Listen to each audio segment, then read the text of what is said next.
Radiovisión Online. Mucho más que radio. Amados, bendiciones y buen día una vez más. Este es tu programa Palabras de Vida y yo soy tu amigo y tu hermano, el pastor Ben Paz. Amados, de verdad que como siempre decimos, es un privilegio, es un gozo meternos juntos a la palabra, meternos juntos a investigar, a indagar, a aprender, a crecer.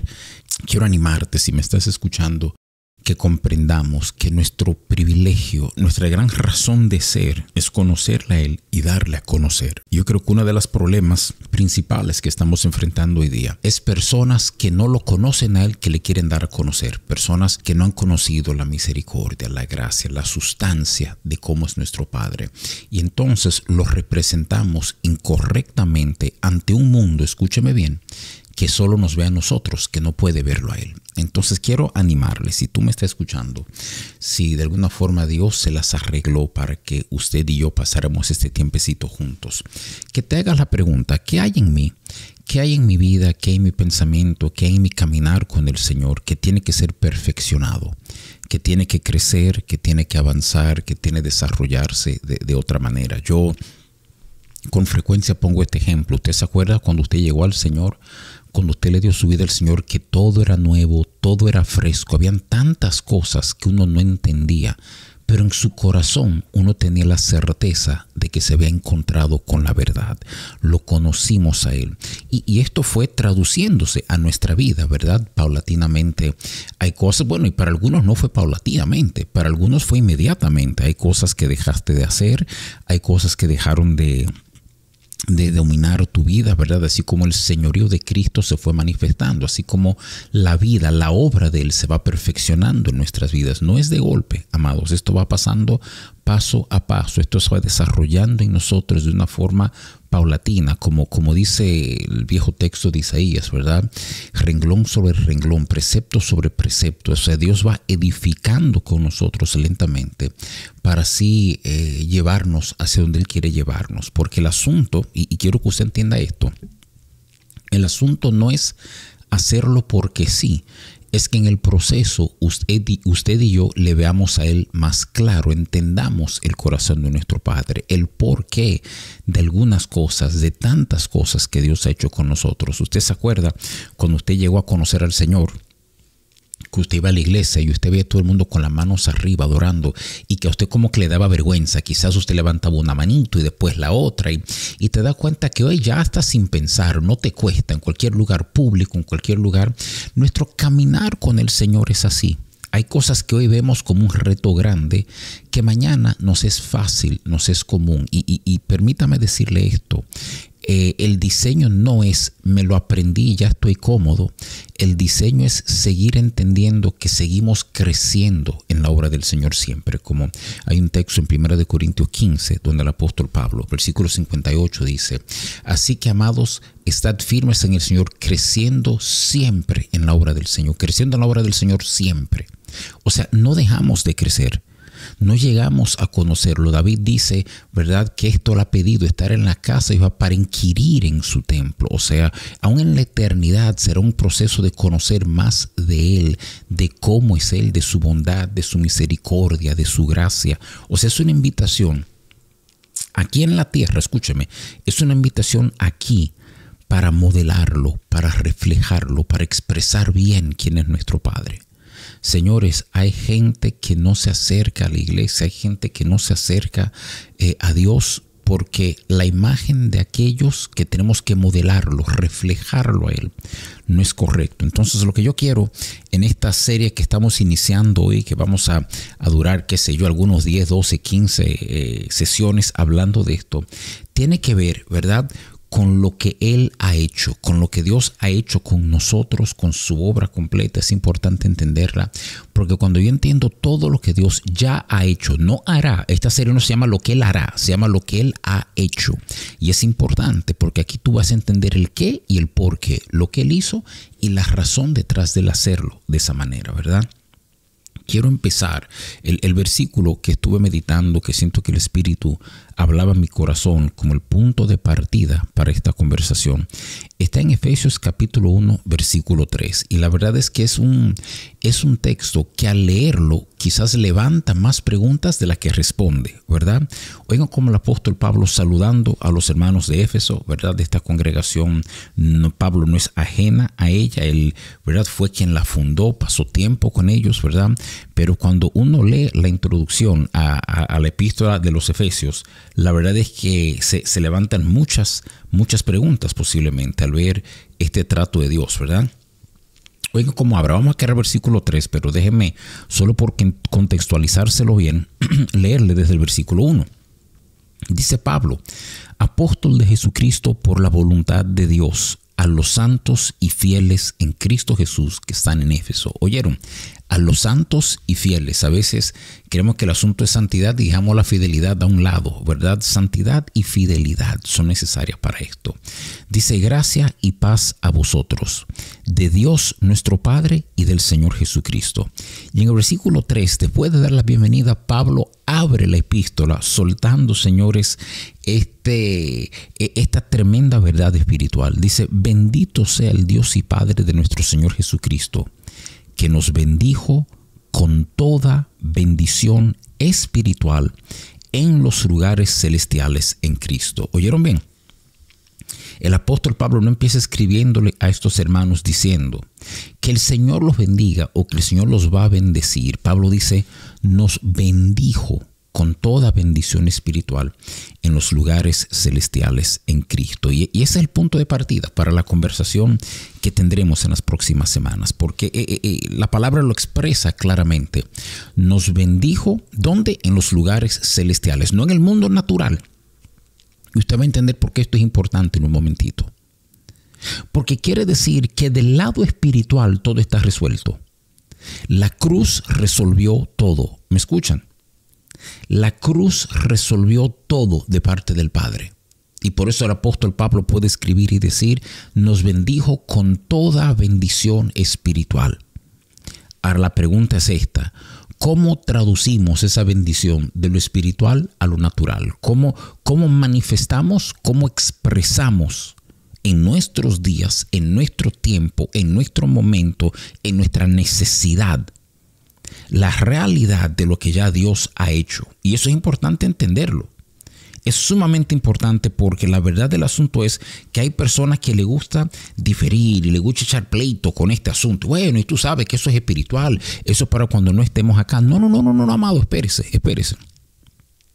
Lo que tenemos que empezar a considerar es lo siguiente, que para el Padre, óigame bien, si yo te pregunto a ti en cuántos mundos tú vives, es posible que tú me respondas de una forma inteligente pero incorrecta, ¿verdad? Que utilicemos la clásica división platónica y aristotélica, ¿verdad? De decir, bueno, hay dos mundos, hay un mundo espiritual y un mundo natural. Ustedes saben, señores, que Jesús vivía en un solo mundo. Para él el mundo natural y el mundo físico, el mundo espiritual y el mundo físico eran las mismas cosas. Le dice a sus discípulos, de ahora en adelante ustedes verán ángeles que suben y bajan sobre el Hijo del Hombre. Haciendo referencia, se supone que el sueño de Jacob, ¿verdad? De Betel, no vamos a entrar en eso porque nos perdemos por media hora. Pero ¿a qué me estoy refiriendo? Que Jesús veía el mundo espiritual como la verdad detrás del mundo natural. Y por tanto las cosas espirituales son para él más reales que las naturales. Es como dice la palabra en Hebreos, cuando dice de modo que lo natural fue hecho de lo que no se ve. Es entender que lo espiritual tiene una potencia absoluta, amados, absoluta sobre lo natural. Y tenemos que entenderlo, porque la verdad es que él nos posiciona entonces en lo espiritual. ¿Dónde nos bendijo con toda bendición espiritual? En lo espiritual. En lo espiritual, ahí fue que nos bendijo, ¿verdad? Acuérdense que Efesios 1, versículo 20, lee así, miren, en el mismo capítulo 1 de Efesios, dice, la cual operó en Cristo, resucitándole de los muertos y sentándole a su diestra en los lugares celestiales. Si yo te pregunto a ti, ¿dónde está Cristo? La respuesta es muy sencilla. Bueno, en los lugares celestiales. Pero ¿por qué eso es importante? Es importante porque Efesios 2:6, ¿qué dice Efesios 2:6? Si leemos un poco más adelante, dice, y juntamente con Él nos resucitó. No dice que nos va a resucitar, dice que nos resucitó. Y asimismo nos hizo sentar en los lugares celestiales con Cristo Jesús. Este es el punto de partida de lo que vamos a hacer, ¿verdad? Y es importante que lo captemos bien. Importantísimo que lo captemos bien. ¿Por qué? Porque vamos entendiendo que lo que estamos realmente viviendo en nuestros días, después de que le damos nuestra vida al Señor, es una realidad, óigame bien, netamente espiritual que tiene que expresarse en el mundo natural. ¿Me escucharon? Son verdades espirituales que tienen que expresarse en un mundo natural. El señorío de Cristo no es en el mundo espiritual y no en el natural. No. Cuando Jesús muere, cuando Jesús resucita en Mateo 28, Él mira a sus discípulos y justo al inicio de la Gran Comisión, ¿ustedes se acuerdan cómo empieza la Gran Comisión? No empieza diciendo por tanto id, empieza diciendo toda potestad me es dada en los cielos y en la tierra. ¿Cuánta potestad? Toda. Toda potestad. En el cielo y en la tierra, en lo espiritual y en lo natural. Es lo que Jesús está diciendo. Y escúcheme bien, solo para que pongamos una base saludable de donde trabajar. Jesús está haciendo esta declaración después de resucitar de entre los muertos. Si usted busca el registro de los evangelios, usted no va a encontrar que Jesús hace un comentario semejante antes de la cruz. De decir que Él tiene toda potestad, porque Él no la tenía.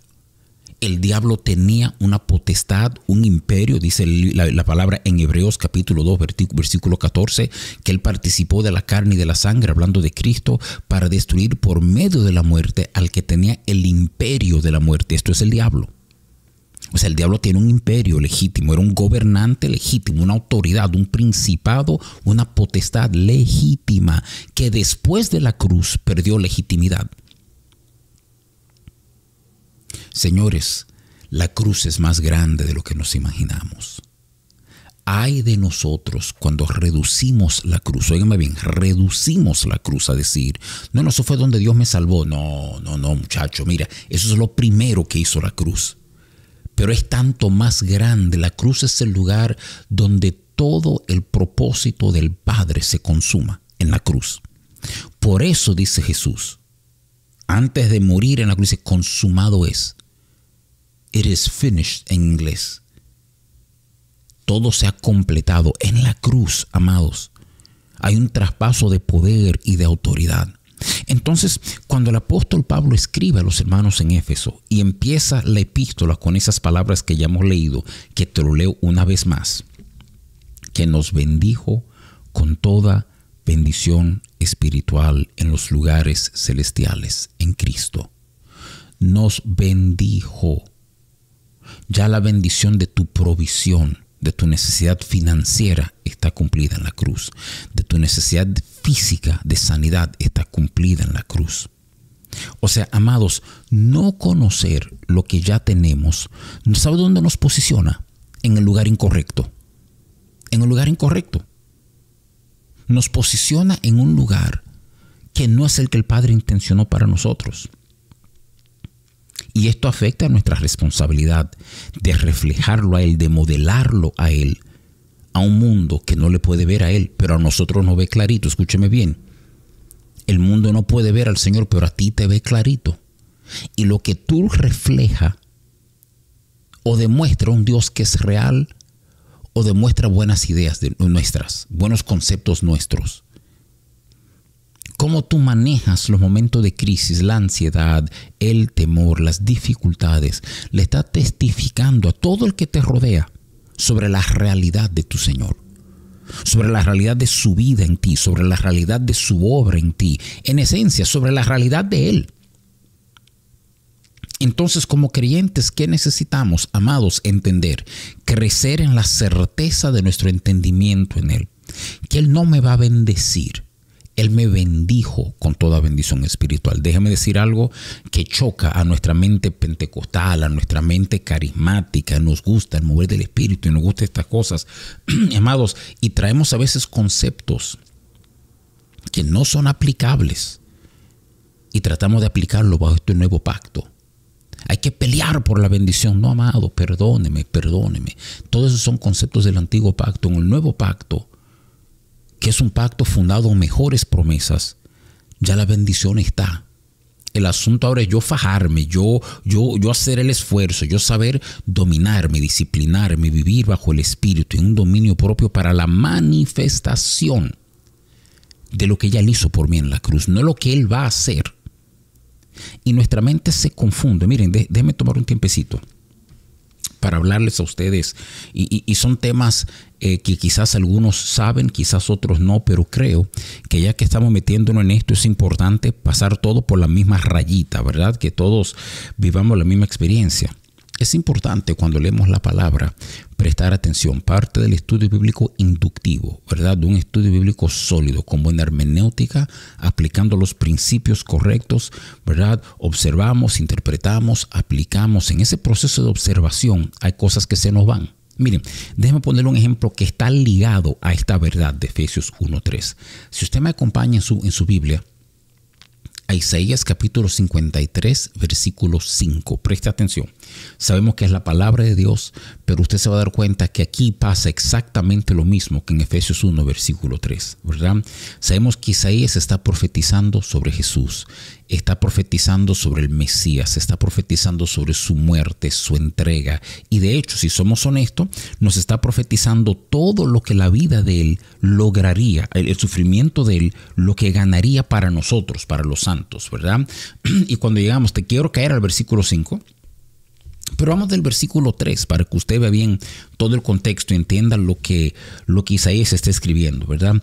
Dice: despreciado y desechado entre los hombres, varón de dolores, experimentado en quebranto, y como que escondimos de él el rostro, fue menospreciado y no lo estimamos. Ciertamente llevó él nuestras enfermedades, sufrió nuestros dolores, y nosotros le tuvimos por azotado, por herido de Dios y abatido. Y miren el versículo 5. Mas él herido fue por nuestras rebeliones, molido por nuestros pecados. El castigo de nuestra paz fue sobre él, y por su llaga fuimos nosotros curados. Por su llaga fuimos nosotros curados. Ese texto, quiero decirle honestamente y para ser íntegro en esto, en 1 de Pedro 2:24, Pedro aplica ese texto como una realidad de la iglesia, ¿verdad? Que por su llaga fuimos nosotros curados. ¿Por qué eso es importante? Porque la Biblia interpreta la Biblia y nos hace entender el mensaje. Pero déjame hacer una pregunta. ¿Cuál es el tiempo verbal de este versículo? De este texto. Te repito el versículo 4. Ciertamente llevó él nuestras enfermedades. ¿Cuál es el problema? Nosotros leemos hoy y decimos, bueno, se supone que eso se aplica a Jesús, se aplica a la cruz. Claro, y sabemos que Jesús fue crucificado, que el evento de la cruz pasó más de 2000 años atrás. Y por tanto, si usted y yo estamos escribiendo ese versículo, escribiríamos, ciertamente llevó él nuestras enfermedades. Pero escúcheme bien, pero cuando Isaías escribe este versículo, faltan 650 años para la crucifixión. ¿Me entienden? O sea, no ha sucedido, pero el tiempo verbal está en pasado. O sea, en otras palabras, el texto no dice, ciertamente llevará él nuestras enfermedades. Dice, ciertamente llevó él nuestras enfermedades y sufrió nuestros dolores. Y nosotros le tuvimos por azotado, por herido de Dios y abatido. Si ese versículo está hablando de Jesús 600 y pico de años antes, debe leer así: ciertamente él llevará nuestras enfermedades, sufrirá nuestros dolores, nosotros le tendremos por azotado y herido de Dios y abatido. Mas él será herido por nuestras rebeliones, molido por nuestro pecado. El castigo de nuestra paz será sobre él, y por su llaga seremos nosotros curados. Pero eso no es lo que el Espíritu Santo está comunicando. Está diciendo, llevó nuestras enfermedades, sufrió nuestros dolores, herido fue por nuestras rebeliones, molido tiempo pasado por nuestros pecados. El castigo de nuestra paz fue sobre él, y por sus llagas fuimos nosotros curados. ¿A qué me estoy dirigiendo con esto? Présteme atención, por favor. La palabra nos dice en Apocalipsis que el Cordero fue sacrificado desde antes de la fundación del mundo. Él no fue crucificado en Jerusalén entre el año 30 y 33 después de Cristo, según algunos expertos. Ahí fue la manifestación de lo que espiritualmente ya había pasado. Por eso es que desde el Antiguo Testamento se habla de un cordero, tomar la sangre de un cordero y pintar los dinteles de la puerta. ¿Se acuerdan? ¿Por qué el Padre sabe que esa es la analogía de lo que va a pasar en la cruz? Porque la cruz pasó en la eternidad. Él fue inmolado, sacrificado desde antes de la fundación del mundo. ¿Se acuerdan? Y eso es importante entenderlo. Sumamente importante entenderlo porque nos da un entendimiento mucho más profundo de lo que está pasando. Es importante captarlo. Primera de Pedro 1:20, ya destinado desde antes de la fundación del mundo. ¿Por qué eso es importante? Porque, señores, ese es Efesios 1:3, nos bendijo con toda bendición espiritual, con la misma certeza que el Cordero ha sido inmolado desde antes de la fundación. Y fue asunto de tiempo, fue asunto de preparación en lo que se expresó lo que había pasado desde antes de la eternidad. ¿Me escuchas? Desde antes de la eternidad sucedió.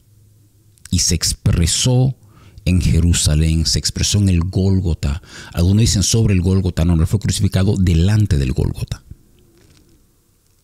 Pero el asunto es que hay que entender, amados, que lo que pasó en Jerusalén ese día había sido plantado, afirmado, establecido desde la eternidad. ¿Cuál es la buena noticia? Se escucha bien. ¿Qué eso quiere decir? Que tu bendición está plantada, afirmada, establecida desde la eternidad. Amados, buenas noticias, nosotros ganamos. Los que están con Él ganan al final de esta historia, al final de la novela. Todo el que está con Él gana. Ya eso se sabe. Sabemos el final desde el principio. Y es que Dios no pierde. Es como dice Primera de Juan 5, ¿verdad? Todo lo que es nacido de Él vence al mundo. Esa verdad está anclada en la eternidad. Usted fue bendecido con toda bendición espiritual en lugares celestiales con Cristo. Sí, pastor, pero lo estoy oyendo, pero usted no entiende. No tengo el dinero en mi cuenta, mi salud está achacosa, estoy difícil. Sí, comprendo todo eso. ¿Qué nos corresponde a nosotros ahora? Vivir de tal manera que podamos ver la expresión de aquello establecido en lo espiritual en el mundo natural. El trabajo nuestro es saber extender nuestras manos a ese mundo espiritual y arrastrar, traer esa bendición hasta verla expresada en lo natural. ¿Cómo hacemos esto? Muy buena pregunta. Muriendo, amados. Muriendo nosotros mismos, crucificando la carne, aprendiendo a vivir vidas agradables a Él en la naturaleza de su Hijo que Él puso en nosotros. Esa es la respuesta. A medida que voy cediendo, a medida que Ben va muriendo, abrazando su vida, comiendo de su palabra, entendiendo sus principios, aplicando esos principios, empiezo a ver que más y más las cosas temporales van cayendo. Señores, vivimos en un mundo donde lo temporal quiere absorber todo, hasta la iglesia. Vivimos en un mundo de cosas urgentes, no de cosas importantes. Aprenda a diferenciarlas. Este mundo con su urgencia quiere ahogarnos y quitar nuestros ojos de lo eterno. Cuando yo sé mirar bien, sucede como sucede en 2 Corintios capítulo 4, donde Pablo dice: esta leve y momentánea tribulación, está hablando de tiempo, de cosas temporales, produce en nosotros un cada vez más eterno y excelente peso de gloria. ¿Qué está diciendo el apóstol Pablo? Que estas cosas temporales manejadas correctamente son las que da luz a lo eterno en nosotros, son lo que causan la manifestación de las cosas eternas. ¿De qué estamos hablando en este tiempo? Oh, señores, de lo que Él ha hecho, de lo que ya nos pertenece, de lo que Él ha hecho por nosotros. Nos bendijo con toda bendición, no con algunas, no con las 10 más importantes y usted búsquesela con los demás. No. Nos bendijo con toda bendición espiritual. Todo lo que usted y yo necesitamos para ser victoriosos, para sobrevencer, para ganar, para terminar con Él en primer lugar, Él lo ha provisto en su cruz. No es que viene, es que ya está. De mí está aprender el idioma, aprender su cultura, aprender su corazón. Porque en ese proceso, en ese baile de aprender a morir a lo mío y abrazarlo de Él, de aprender a entender su palabra, no como reglas, por favor sígame. Porque es posible reducir la palabra a reglas, a principios. Y eso no tiene nada de malo, pero es vacío de su vida. Es su vida, su palabra me señala su vida. Es como dice Jesús en Juan 5:39, ¿verdad? Escudriñad la palabra, a las escrituras, porque a vosotros os parece que ella contiene la vida eterna. Señores, esa es una frase pesadita, lo que Jesús le dice ahí a los fariseos. Le dice, ustedes creen que esa palabra contiene vida eterna. Dice, pero ellas son las que testifican de mí. ¿Qué está diciendo Jesús? La idea no era aprender reglas, la idea era aprenderme a mí. Si miran bien esas páginas van a ver mi vida, mi naturaleza, mi corazón, mi expresión entre ustedes. Las reglas, los principios son importantes. No estoy diciendo que no son importantes, pero solo son importantes porque nos reflejan, nos enseñan, nos demuestran la manera de proceder del Padre o del Hijo, digamos. Pero no te pierdas, el Hijo es teología perfecta. Hebreos capítulo 1 dice que es sustancia de su sustancia, su misma sustancia. Colosenses 1, Pablo afirma lo mismo. ¿Qué estamos diciendo con eso? Que el Hijo refleja al Padre perfectamente. Por eso nos bendijo en el Hijo, con toda bendición espiritual en Cristo, y nos sentó con Él. Lo sentó a Él en los lugares celestiales, nos sentó a nosotros en los lugares celestiales con Él. ¿Por qué, amados? Porque esa es nuestra casa. Ese es el lugar en que pertenecemos. Los de Él pertenecen a su casa. Amados, nuestro tiempo se nos acorta, pero la verdad es que lo que estamos haciendo sencillamente es poniendo el tema. Lo que Él ha hecho. Nos ha bendecido, nos bendijo con toda bendición espiritual. Amados, hasta la semana que viene. Yo soy su amigo y su hermano, el pastor Ben Paz, y esta ha sido una edición más de su programa Palabras de Vida. Que el Señor les bendiga y la semana que viene continuamos. Este video llega a ustedes como una cortesía de Radiovisión Cristiana Internacional y el pasado programa. Si le interesa saber más información de la pasada administración, visite la descripción al final del video. Y no se olvide suscribirse, darle me gusta y compartir.